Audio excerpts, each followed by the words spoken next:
EP collab, man. Oakland Vallejo, the Bay Area stand up. I'm from that town. She from Vallejo.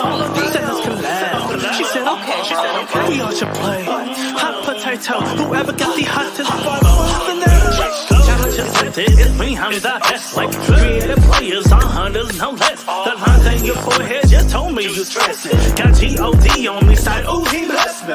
All these lies they tell it's a vaccine. They're acting it's a bed like it's wrestling. Keep my circle so small it's insane. If you made the cut then you're part of my team. Just like blowing that pint plus strikes no gutter. Attracted to the mind but I like mine's hooder. She gotta have a pretty face too. I wonder how she'll age. Look at her mother. Someday I will post a picture of me and my mama. I will do that, y'all. I will, because we really do look just alike. Apologies for the glare. Welcome to the channel. Welcome to Mrs. Best Reviews and Recaps, where I review and recap music and television.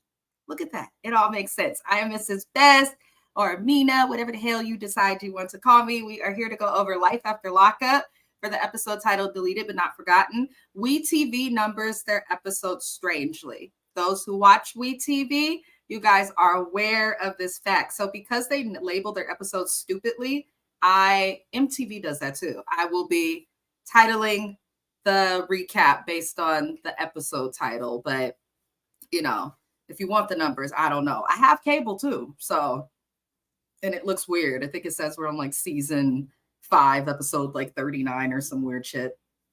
No, we're not. Anywho, we're going to go over the latest episode of Life After Lockup. I am excited to do this. One of my favorite shows to watch, one of my favorite shows to recap. I appreciate all of you guys for supporting the channel. We are up to 481 in subscribers, 481 or 482.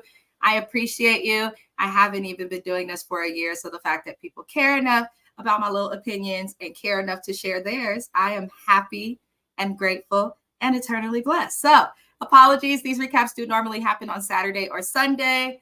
I have a job. Y'all know I was in college before. Then I graduated college. And, you know, the point of going to college is to get a job. So I've done that. But it does interrupt the schedule for recaps and all of those things. So apologies. But they do happen on Saturday and or Sunday. I actually have to go back to work after this. So we're giving a smooth recap on a good old lunch break. Anyhow, you guys are going to jump right to the episode. For those who are new to the channel or don't understand how we will recap episodes for a show like this, what we'll do, because it's based on the life of couples after lockup, because I will go through each couple and explain what happened with them in entirety in the episode. If you're watching the live replay, meaning we are not live anymore, but you're still watching this live, welcome. Hey, y'all, Thug Life. If you have any opinions, I am very responsive in the comments. Go ahead and comment them, and I will happily comment back, pin your comments, all that type of stuff. So we're going to start with Chevelle and Quaylen today, because I forgot they were on the show, honestly, until they came back. Now, their first season, we saw them first on Love During Lockup, and it was a hot mess, and then he got out. It was just a mess. They have found their way back to each other. I don't know if Chevelle has changed, because in my opinion, she and her anger were the problem more than Quaylen, if that makes sense.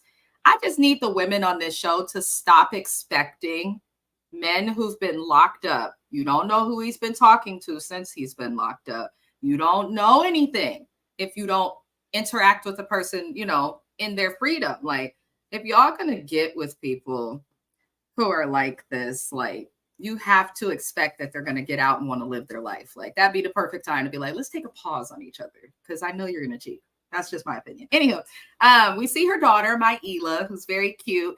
Now, Chevelle comes at us with these nasty, ugly sheen wigs and looks like Wet and Wild makeup. You know, I'm a girl that's like all about naturalness. Here and there, I'll put makeup on, but like right now and in most lives, I just don't wear makeup, like, because I'm kind of a tomboy. I don't really care for that, but I will dress up when I need to. But it looks like Chevelle, like, her wigs be fucked up. They be looking like they're straight from Temu or Shein.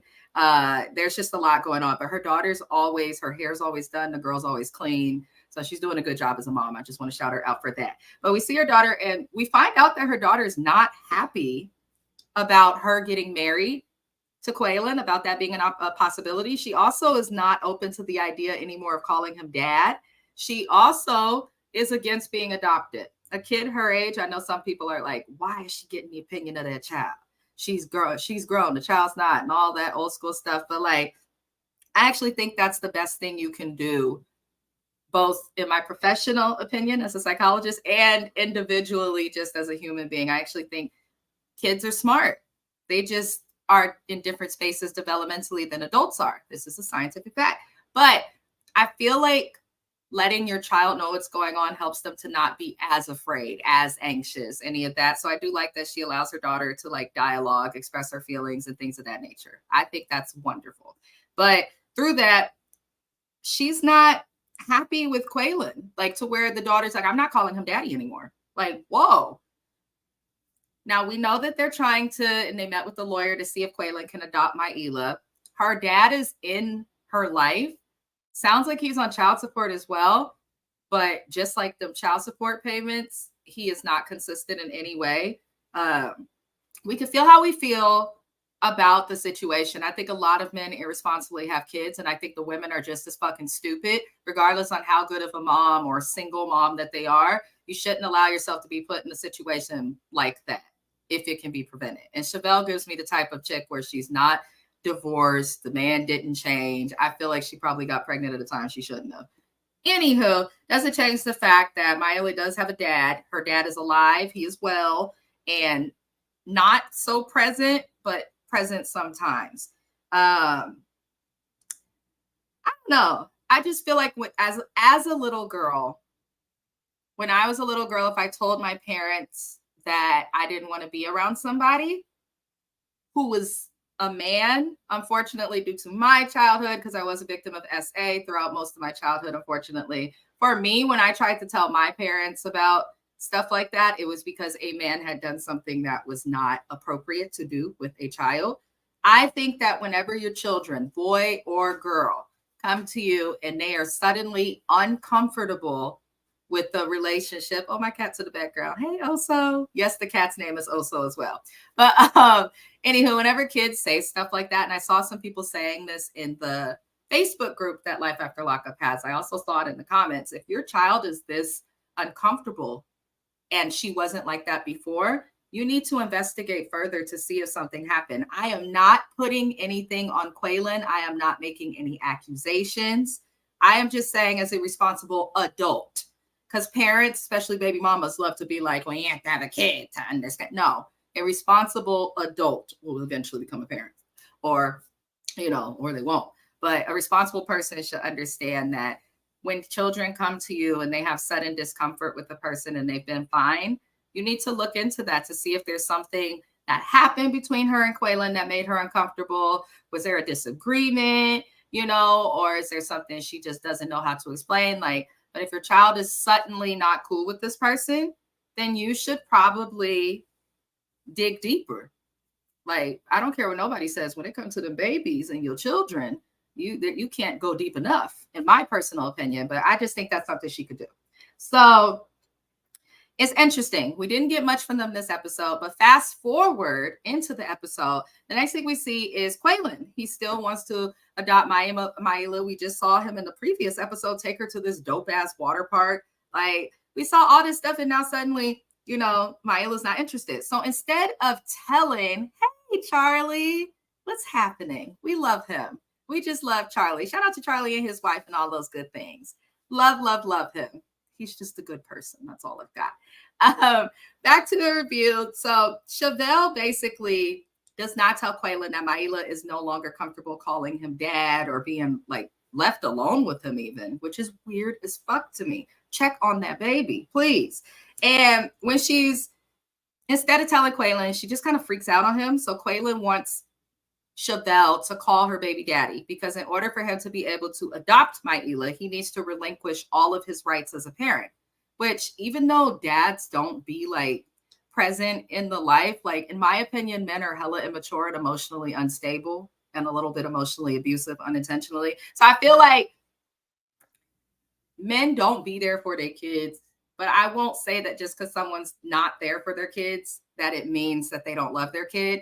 And I also kind of think it's unfair to compare the love that a mother can have for her child to the love a father can have for their child. Now, listen, my dad, if you got a good dad like mine, has always been there. No matter if he went to jail, was sent away, it didn't matter. And I had a mama who was bitter. Like when they split up, suddenly she didn't want him to have parts of anything. But my dad fought her ass in court tooth and nail to see his kids like into adulthood.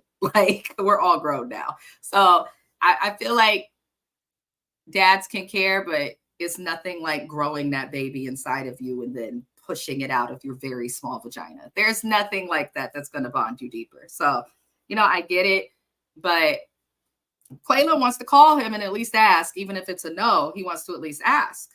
And Chevelle's like, no, you cannot call him. What if I had a change of heart? You know, she's just that nasty, ratchet bitch that just does not learn. That's what I get from just Chevelle in terms of dating. Like, she had to find somebody locked up because I don't think the men free want her. I just don't. And this has nothing to do with physical appearance. Like, y'all be too set on physicalities when dating. And that's why y'all get with people, have babies with them. And then once you finally decide to look past the physical, you're like, oh shit, I don't like this person. Yeah. That's why you check on those things ahead of time and before child. Anywho, Chevelle doesn't communicate this to him in a way that's appropriate at all. He has no way of knowing that Maila is uncomfortable. And in my opinion, Chevelle could have just told Quayla, like, Maila, not comfortable with you. What's good? What's going on? Did something happen? Is something happening? What's good? Because telling the truth, as my dad say, tell the truth and it'll set you free. It's like telling the truth is a good thing. And I feel like she needs to do that because he's just confused and talk about he gonna call the baby daddy. And she's like, yeah, well, you ain't got the number and all of this. And then suddenly when he asks about the adoption, she says to Quaylen, this is between me and my baby daddy, not you. That's weird because you just wanted him to adopt your child. So like, I respect Chevelle for not allowing the adoption process to continue because her daughter has told her she does not want that. It is uncomfortable. I do respect her for that because with the child that young, if her mom gets with him, that means that man's going to raise her. He's going to be a part of basically her life. So I respect that. What I don't respect with Chevelle is you need to tell him why. Woman up, be a fucking parent and investigate. Whenever someone who's not a parent, hey, that's me, has to tell y'all who are parents who love to shout that shit from the fucking rooftops to be a fucking parent, there's something wrong. When the person who's not a parent knows to tell you something, there's something wrong. You know, because parents won't tell each other shit because they all have that ego. Oh, I'm a parent. You're important to no one outside of your child. Like, but they don't get that. Anywho, she needs to tell him what's good with that. We don't really see much from them after that. My cat has the zoomies, y'all. If you have a pet cat, you know. So please ignore him if you see him like flying up or jumping on the stuff looking lost. I could blur my background, yes, but there is a glare in here. And whenever I put the effects and things onto things, when I have a glare, it does not end well. It just does not. Anywho, you guys are going to get back into it. That's all we got from Chevelle and Quaylen. Hoping everything's okay in the household. Chevelle, woman up, grow up, learn how to be an adult and communicate. Communication is life. You cannot go throughout life if you don't communicate well. If you do go throughout life and you don't communicate well, you're probably one of those people who could never get along with anyone, is always having issues with friends and family, that type of stuff. So yes, communication is key. Moving it along. Taylor and crackhead ass, and now known to be bisexual Chance, had a lot that did not happen this episode. But you could tell WeTV and production, because Chance has been very busy. Shout out to the According to Amber channel. Shout out to her. Chance has been busy. He's been in tabloid after tabloid after tabloid, y'all. And I just cannot quite understand why he keeps doing things to get him into trouble. But this is what is happening. One moment, y'all. I have to open the window because my cat is a psychopath. And he's freaking out. There we go. Now that the cat's in the window, apologies. I don't know why my cat, little Oso, I don't know. Cats, he gets the zoomies like in the afternoon, like between like 2 and 4. And then he gets them again, like when we're asleep at 2 and 4 a.m. This shit is insane. It really is insane. So sometimes the only way we can get him to like relax is to open the window. There is a window right next to me. My apartment's full of windows. I hate that. But we'll get back into it. So Taylor and Chance, last we saw Bobo. This is the storyline that I didn't fully believe or know if it was like real. Because, you know, reality TV, if you're an intelligent human with common sense, you know that not everything we see is truly reality, and not everything we see is actually like, it's some of it they have them redo, react out. And I just think that's weird. Like, hey, I know you guys just broke up. Can you do that again for the camera? Like, that's weird to me. Anyhow, Taylor and Chance, last we saw, he was dealing with Bobo. Bobo's somebody that he owes money to, right? So Bobo and Chance were in prison together from what he says, and he got out of prison. I guess Bobo was out of prison, and there was some sort of exchange or something that was happening with money. Bobo lent Chance $1,000, and Chance said, pay me back. Now, when you're in jail, when you're in prison, I don't know why people who go to jail like to make it seem like this is only a jail thing. I've been to jail a few times, been released. Everything is kind of like not similar, but in terms of the whole, like, all you got is your word. Well, if you're on the street, if you're in jail, whether you're free, locked up, don't matter. All you have is your word at the end of the day, you know? So, you know, Bobo's big thing is that how gangster can Bobo be when he took the time to match his white beater to his Jordans? How gangster can he be? I just feel like men who are like big on haircuts and outfits and things like that, y'all can't be that damn hood. Anywho, so Taylor's asking about Bobo, and Chance basically says, you know, you're safe from Bobo. I paid him back. You know, I don't fully believe the storyline, but whatever. Chance has paid this guy back by literally borrowing money from someone else. The worst thing you can do is pay back a check with another check. Like, no, don't do that. Stop borrowing money. But, you know, Chance isn't smart. He just is not. So this dumbass, after Taylor asked him about Bobo, and I tell you, people who aren't intelligent find each other, because Taylor ain't the brightest bulb in the bunch either, y'all. So Taylor and them talk, and then Chance is like, oh, I've got a surprise for you. Come on, Taylor. You're saying you want to do romantic things. Like, he does all this stupid shit. He takes her outside and he shows her that old ass limo. These people are in debt. He brings her to the $7,500 limo that he wants to buy. Talk about warming her up to the idea of it so that they can make money. Ladies, do not go into any business ventures with a man that you are dating and not married to. And if you're married, make sure that you've been married, in my personal advice, for a minimum of 5 years before you attempt to open a business or work together. It's gonna blur lines, if that makes sense. It's gonna blur a lot of shit.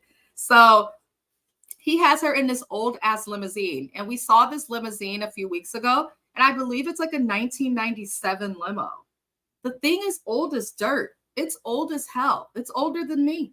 It's older than my mama. It's older than my grandma. That limo is old as hell. So he has Taylor ride around in the old ass, dusty ass limo. And I'm thinking to myself, like, how is this a surprise for her? Where are you going in the limo?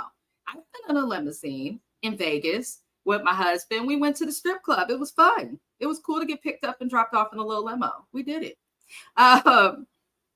But he took her to get fast food is what I'm getting at. Like, they didn't get to go to a strip club or a performance or like have this like experience that's like extremely memorable. They rode through their town in the middle of fuck nowhere in an old limo that is about as old as me. And he took her to get fast food from some place that said Chuck-a-Burger. It probably is hella good though. Like, out here in California, especially in the Bay, we got giant burgers. I love me a good burger, and not from In-N-Out. That shit is not great. I don't care for like fast food. I won't eat beef in fast food, but if it's like a 4th-pound burger, a random, like, you know, just hole in the wall burger spot, you got to walk up to the place. There's nowhere to actually eat the food and sit down. Like, those places be good. I don't know. I have a thing for that. Anywho, he takes her to get burgers in the damn limo. I just thought the whole situation was really, really strange. So fast forward, everything goes to commercial. It comes back from commercial. And when we finally get to Taylor and Chance again, now we see that they're suddenly broken up. She put him out in the middle of the night. And she says that the reason she put him out is because she found out he was texting other people. And it's insanity to me because they're like ping-ponging back and forth between Taylor and Chance and them explaining their version of events, because everyone knows there's his version, her version, and then the truth in there somewhere. And I believe Taylor For one, I just want to make that clear. I don't believe a word that comes out of Chance's mouth, and I don't believe anything that comes out his butt. I don't believe shit that man has to give. I can't trust that man. I can't trust that man. If my husband was awake right now, he'd tell you, like, anytime he's tried to do something or tried to bullshit, like, I am not the person that you can bullshit. It's just not going to work. I would have caught that a mile away. I don't know why Taylor is like okay and accepting so much. Because at this point, before we get deeper into the situation, the way he acted at your birth, lying to you about debt, losing his job and never finding another job. You can find another job, bro. We've all taken jobs before that were probably beneath us or that we didn't want to do or that we were only at for a few months, but you do what you got to do when you're an adult to survive. What is going on? All this noise outside. Anywho, you do what you got to do as an adult to survive. It's a fact. It's just how it is. And Chance is not willing to do that. So this man is texting other bitches. Taylor found it and found out about it. He threw his phone into the toilet and she left it there so that we could see it to believe what the hell was going on. This man threw his phone into the toilet just to avoid having to speak about his shenanigans. I don't get that with people who do like bad things to people. It's not just men or people who cheat. Like, if you're going to do something wrong, and you know that it's wrong, you cannot get upset and frustrated with the person you have wronged for figuring out that you have done wrong. You also can't get mad at their reactions to the wrong that you have done. Fucking fix it, man. But it's hard to do when you crackhead. I'm convinced Chance is on drugs, allegedly. I mean, he could try and sue me. I ain't got shit, though. So it just added to the docket. Anywho, so he puts his phone in the toilet, thinking it will avoid him being caught. But his dumb ass is also one of them useless men who likes to put his foot down against women that are paying for his life. And she pays his phone bill. It's in her name. So she looked that shit up, called the number of the person he was cheating with. We saw the text messages on the screen. They were flirting. It was definitely a romantic type of speak. And then in addition to that, it was a man. I said, oh my God. I said, wait a damn second. She said what I was thinking. It's one thing for me to have to worry about you cheating on me as a woman with other women. But now I have to worry about you cheating on me with women and men? Oh, no. No. Hell no. Now, I know a lot of people be getting at Taylor, talk about her looks, all of that. I do not think Taylor is smart. I don't care to comment on her looks. I just don't think she's smart. And having all those kids and the way that she had them, it adds to the not smartness. So, you know, but she don't deserve that, bro. She doesn't deserve that. She tried to help this man. She had a baby with him. What I don't understand is Taylor had the baby with him and chose to keep her pregnancy and allowed herself to get pregnant, right? Knowing that she, like, this unsettled feeling she's had, like, since he first came home. So I'm not understanding why you would choose to get pregnant and consider marriage in that situation. But she does eventually talk to Chance, and he claims that he got all of the information for the person he was talking to off of Taylor's laptop. And he says that Taylor is pretending to be people to catch him and stuff. Honey, if your woman pretends to be another woman or man to catch you cheating, you should ignore the messages to, like, prove a point, not engage. Like, even the way that Chance reasons and tries to explain himself is just something that doesn't make sense. Do me a favor, beautiful people. If you are here watching or if you are watching the live replay, I appreciate you so much. All I ask is that you like the video. I would happily appreciate it. It's an easy and very free way to support my channel. It's also something that helps put us in the algorithm and all of those good little things. So I appreciate you guys. But yeah, in my opinion, Chance is running from homosexuality. That's why he didn't raise the first kid he had with the first woman. He wasn't shit to her. He wasn't shit to Taylor. And he doesn't have the biggest dating history. The women he gets with are either low budget, desperate, no shade, like Taylor, or yeah, that's about it, honestly. So I hope that Taylor gets away from Chance and actually stays away from him. I know he was recently arrested. He's at a DUI. There was a dirty bathtub he posted himself in. There's just a lot going on with him. He kind of reminds me of Tracy. What was his name? Was it Clint And Tracy, I believe he called her my queen, my queen. You know, rest in peace to Tracy. Condolences to her loved ones. But the way that Chance is behaving reminds me of them. So that tells me, you know, maybe you're doing drugs and getting lit, Chance, because you want to talk to women and men. Nobody cares if you like boys. Nobody cares if you like girls. Nobody cares if you like the in-between, the theys, the thems, the trans, the whatever. Like, well, at least I don't. I know some people like care about that. I really don't give a flying fuck what goes on in anyone else's bedroom, you know. But if Chance is gay, which it looks like he is, like, stop running from that. It's not fair to the men that you date. It's not fair to the women that you date. And it's not fair to yourself, dude. Like, it's not 1975 anymore or 1940. Like, I know they have some things to overcome, but that community, but at the very least, like, you can be a part of that community now and not just be in total danger. So anywho, moving on to the next couple, y'all. We are going to talk about Justine and Michael. Justine and Michael are I hate people who flex in front and want to look like they got more than what they got. Like, y'all know, I don't be about that. I don't do that on my channel. I'm on here with my new growth and my old braids in my 1-bedroom apartment. I ain't got no shame. I don't care. And these people seem to, like, they have to wear matching outfits every time they go out in public, which is corny. They have to, like, just make big moves. Justine has a job and a certification degree, I believe, as a skill in nursing of some sort.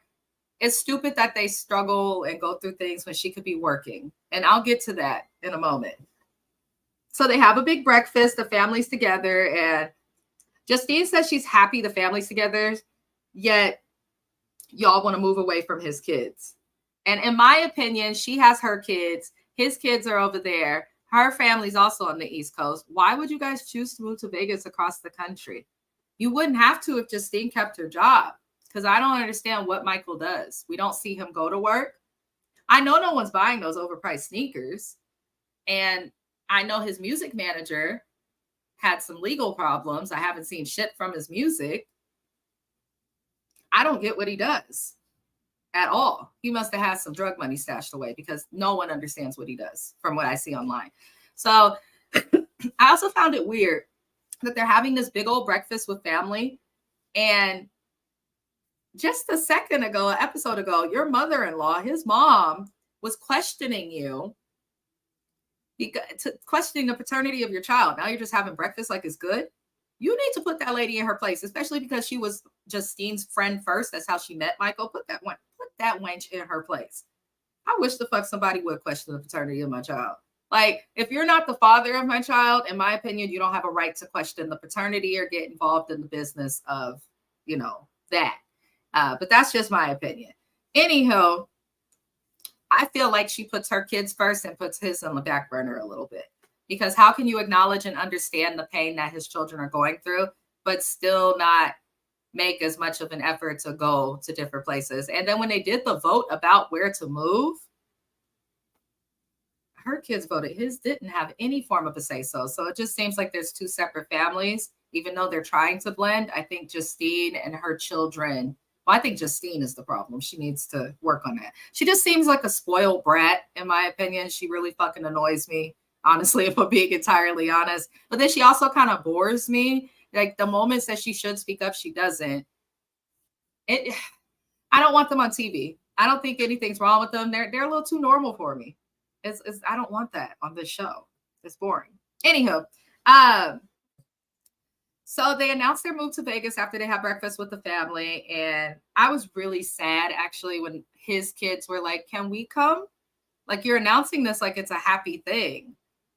And you know that your children are going to be upset based on the one child that does know already, who also broke down again after hearing it, because it probably confirmed for her that it was real. So Justine's mom, once again, Justine's mom coming through. She is the reason that Michael's mom got checked because of Justine's mom. Justine's mom is the one who talks about the logic. Justine's mom is the one who makes sense. So Justine's mom brings up a good point. She says, why would you make a decision without talking to the kids or their moms? Because we find out that the mother of his kids, because he got a bunch of different bitches he done impregnated, the mother of his kids, he hasn't spoken to about moving. That's how you know you have it easy. and that you're not on child support and that your family and all of that, because you didn't talk to your kids' moms about you leaving the state. I feel like that's something you should have talked to them about. So the kids are all sad. And we then see him go later in the episode to meet with his parole officer. And he has to wait a few months to move. He's saying one of the kids must have got the mail and not brought it in. If you are on parole for 20 fucking years, Michael, and I'm so sick of people doing this on this show, you are responsible for you. There is not an excuse in the world. You can't blame the mailman. You can't blame nobody. They even have something called informed delivery with the United States Postal Service now, where you can see your mail before you get it. Why would you think that kids would bring in the mail and not give it to you? And if you think that, then every day, I know my mama did that when we was all like teenagers and stuff growing up. Like, she used to come in the house when she would come home from work in the morning before we left to school. Where did you guys put the mail? Who grabbed the mail last night? What did I have? Like, she would check. And that was back before technology let us see what we was getting in the mail. So Michael tries to blame it on that. Either way, he fucked up. He has to wait a few months to move, 30 to 90 days, I believe he said. So we will see what happens with them there. I think this will be the biggest focal point of their storyline, and I don't want this couple back. It's kind of like when they were bringing Brittany and Marcelino back on our TV screens, and why do we need them? They're not interesting at all. Like, they're just not. And Brittany thought getting a divorce and doing all that extra shit, and people still don't want to see her on TV. So I don't know. I just feel like Justine and Michael don't need to be on this show. They seem to be okay. They got their new baby. I don't care to see them match and do all of that. I think she's a spoiled brat and needs to be humbled, personally. I don't know a woman on the planet that's just going to quit her job for a nigga that she's not. Like, you know, I think they're married, but ain't nobody about to just quit their job for a nigga that just got out of jail. Like, you got to be free for at least 3 pregnancies before I can, you know, length. I'm not saying get pregnant, but you know what I mean. Like, I don't trust that. Anywho, let's move on to the next couple, which is going to be Melissa and Louis. Another couple I don't care for. I don't really care for Melissa. I like Louis and I'm rooting for Louis. I actually like Donna, and I'm not going to call her Crazy Donna anymore because I like her now. She warmed up to me on this episode, and it realized and made me see, like, oh, she's kind of misunderstood. Anyhow, we see Melissa and Louis, and we see Louis going to see about a job. He talks to a guy at a gym. He was honest about his felony, and the guy liked that. He then goes home to the family, and everybody's supposed to be meeting up, and she downs him in front of the family again when asking him about the interview. And her family was just unnecessary with the rudeness. I understand not trusting someone and not having nice things to say in the background, but they're being disrespectful. Like, I don't like it. And I don't like when people try to put their problems onto the world. Listen, Melissa's sister, just because your baby daddy never got off drugs and unfortunately, you know, died because of the drugs, that doesn't mean that that's what every person does. That doesn't mean that every drug addict can't get clean. That doesn't mean that every drug addict is untrustworthy. People like her make problems in the world because they go through stuff and then it gives them prejudice and then they put that on others, and that's not okay. Anywho, they feel like Louis should have had interviews lined up before moving out there, but they don't understand that he couldn't do that when their sister has made things like that in their relationship. Oh, we're on a break. Oh, we're together. Oh, we're on pause. Like, that's not fair. I feel like you guys are just using the fact that he was an inmate and on drugs as a problem. And I don't like that. I don't like that at all. So basically, Melissa's sister, and I don't know why the fuck she did this, pulls Donna aside to talk to her about Louis. And like I said, just because your baby daddy died, girl, doesn't mean that you project that on the Louis. That's not right. The conversation was pointless, and on the sister's part, because she went into the conversation with hate in her heart and determined not to let that hate out of her heart. People like her are what's wrong in the world, I'm telling you. So Donna explains that she found out Louis was on drugs by him having a seizure in her living room while overdosing, which is traumatizing for her. And it just made me look at Melissa's family, because her sister basically doesn't care that this lady has opened up to her, been respectful. And it's like, well, I'll just never trust an addict. And Donna's like, okay, so you guys basically are never going to give him a shot. So I think it's good that Donna is calling this stuff out, because 1, it's not cool what they're doing. And 2, Louis, if you want to be with Melissa, you have to accept that her family's probably not going to accept you. And that's okay. That's why a lot of people are alone, because they will literally not commit in relationships just because their family doesn't like them and your family doesn't fuck them. Your family doesn't love them. Your family's not with them every day. You are. People don't get that.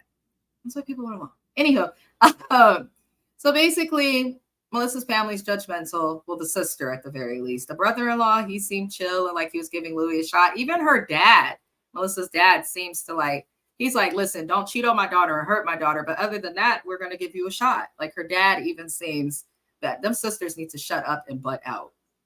My God. Can't stand them. Anyhow, so Melissa's sister says the test for Louis is going to be staying clean, you know, while on the outside. And I want to make that like the point. If you want this man to stay clean, maybe don't pressure him and add stress to his life. I know that, you know, diamonds are made from pressure and, you know, people like that. But at the end of the day, he is an addict. He admits it. He is not like the rest of us. So we don't need to add to what already makes his struggle to exist more difficult. It's just not necessary. But these are some heartless, judgmental people who are culture appropriating with bad drug locks. What the hell is going on with their sister's hair? Anyhow, so basically, Donna tries to advocate for Louis in front of the family. Like, he just got out. We can't treat him and have the same expectations for Louis that we have for each other. We're not drug addicts. We're not people with felonies on their record. And it is hard to have a felony on your record. I mean, when you know it's hard, when there are lists you can find online of places you can work nationwide if you have a felony. And the top of that list is Walmart. And that's not a good thing. So, you know, it is what it is with that. But, you know, Donna tries to advocate for Louis, and then the family threatens him, specifically Melissa's dad. He's like, he hurts my daughter. I'm coming after him. And Donna threatened him right back. And I said, yes, Donna, this is where I like Donna. She was vulnerable. Her tears and emotions made sense. She was respectful to the family, even though they're not respectful. And, you know, she wasn't a problem, in my opinion. So Donna threatened him right back. She said, and if your daughter hurts my son, I'm going to send somebody after him. He says, well, Italians, if you're really Italian, we don't call the police. Donna said, did you see what I said? That's why I said I'm going to send someone after him so she can watch her back too. I said, that's right. And her dad got up and went and smoked a cigarette.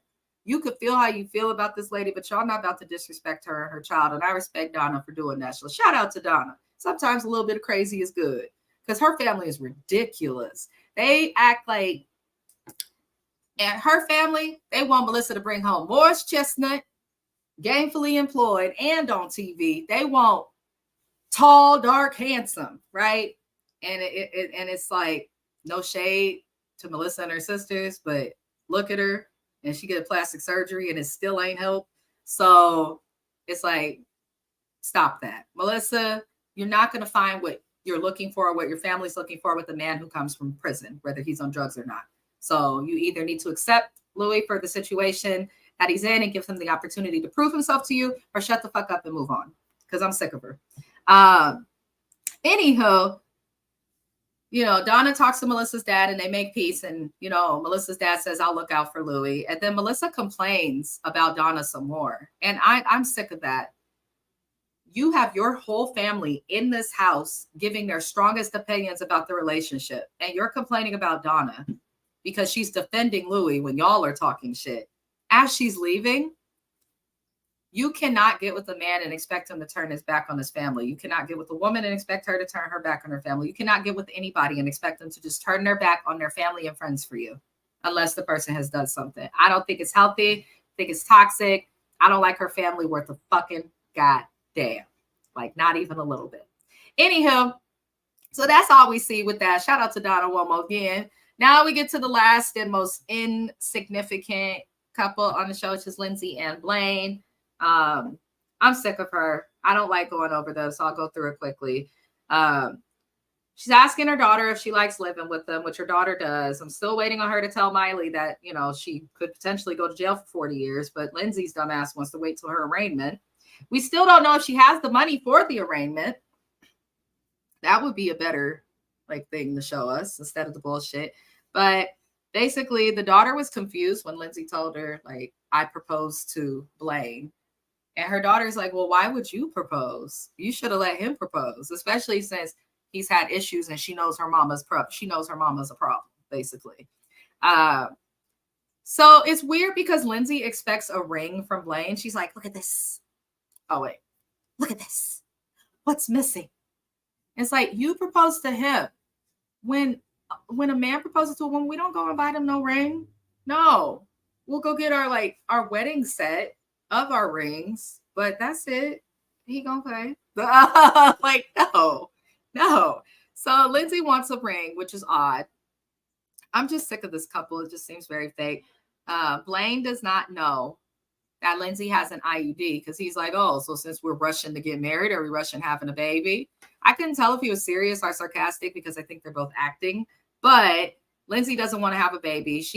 We then see her. She has an IUD. It's very hard to keep that from a man because they can feel it when they're in you unless they have a penis the size of my pinky. So it's very odd that she would do that. Now, here's the thing that I don't like that women in relationships do. Yes, my body, my choice. But when it comes down to making children and reproduction, you need to let him know you're on birth control because what if he wants to reproduce? He needs to know so he has the right to decide to stay or exit. He doesn't get to tell you, you need to come off birth control. No, he doesn't. But he gets to choose whether he wants to be with someone on it. And the same thing when he has a baby. You can have a baby and be like, oh, I want to keep the baby. And the man could want you to abort the baby, right? Then in that case, it's like, okay, well, if you make the decision to keep the child, then that's your decision financially and all of that. You can't then come to him for child support after you chose to keep the child, right? But if you're pregnant, like before you get the abortion or keep the child, you should let the person know that you're pregnant, you know? That it's just how I feel it should go. Lindsay is like, my body, my choice. I'm doing this in secret. Well, if it's your body, your choice, you shouldn't have to do it in secret. You should tell him the truth and be forthright because it is your body and it's your fucking choice. And he can't argue that. When you don't tell him, when you keep a secret, it's when you rob your own self as a woman of that right to defend yourself.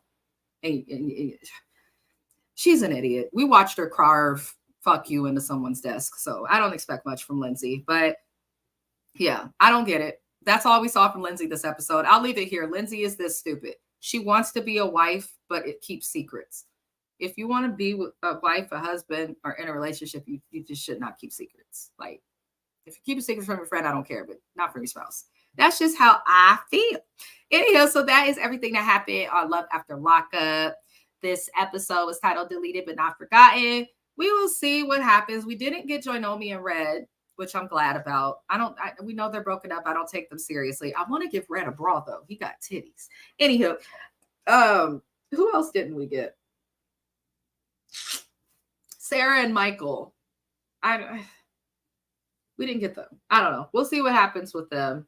And we'll see what happens with other couples next week. We will be here on Saturday next week. I believe Saturday morning, I will be recapping this show. Our next recap for those who are looking for more shows that will be covered will be 90 Day to Single Life. That happens on Tuesdays, which is tomorrow. So that's an exciting thing. Also on Tuesdays, I will be a guest on the Watch Your Mouth Reviews channel. And we will be going over the Housewives of Potomac, Married to Medicine, and the Bell Collective Season 3 Reunion Part 1. So I hope that you guys tune in. I really hope that you subscribe. I appreciate it. It does a lot. As someone who reviews and recaps music and shows, we always add music to the end of our recap. Shout out to Oso Best, aka my husband, Mr. Best. We're going to listen and watch his new video, which just came out, to his song titled Flood, which is a part of his EP, Tenderly Manifested. You will see the information for the EP at the end of the video, but I appreciate everybody for tuning in. Shout out to you, my love, and congratulations on another video and EP. I wish you all the success in the world. We will be back at it again tomorrow to recap, and I hope you all enjoy the rest of your day.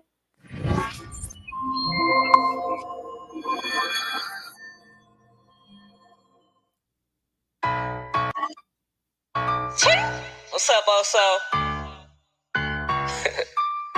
Hey, what's this they talk about us a drought? Like, what we say? Oh, yeah. The drought is over, about to be a flooding county. You niggas lifting weights and I ain't talking about it. Niggas nerve bittersweet like a motherfucker. What? Shit. The drought is over, about to be a flooding county. You niggas lifting weights and I ain't talking about it. No. Niggas nerve bittersweet like a motherfucker. I'm the bear, I'm the best and then so. Heard them shots round the block, do not go there. Where I'm from, they run up, they give no care. They share no fucks, and don't be acting like you better shut the fuck up. Go get that whip popped up, hit that facelift, that is he dead. Stay out the way, myself hit my matrix. Bitches just out the restrooms, ain't that some shit? Shoot at your Christian kids, man, ain't that a bitch? What is toxic, no place for the way too many let out of prison due to a mistake. Can't fully express my thoughts, I'll get canceled. I'd rather keep real pussy up on that pedestal. If I keep it 100, then they about to flip time. 90s, they be got respect for being on. Nowadays, niggas is sensitive, they got their dick tucked. Booty to your hella, man, like they got their dick. Keep a freak on my dick, that is class. When niggas only in my section, no last. Keep a freak on my dick, that is class. When niggas only in my section, no last.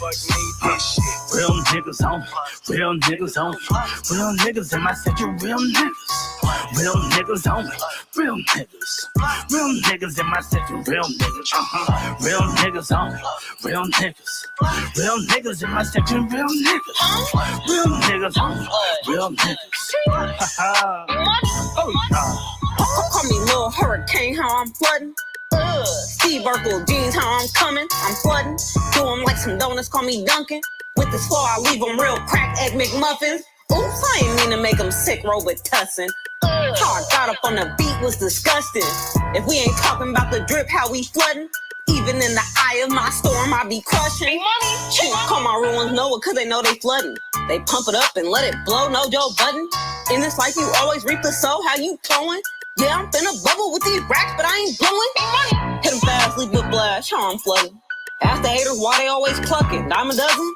How I crash, I be super bad, no McLovin. I don't need a car, I got the art, how I'm flooding.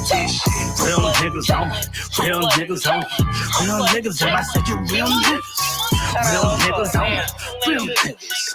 Real niggas in my section, real niggas. Real niggas on, real niggas.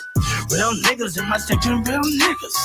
Real niggas on, real niggas. Haha. Fuck y'all.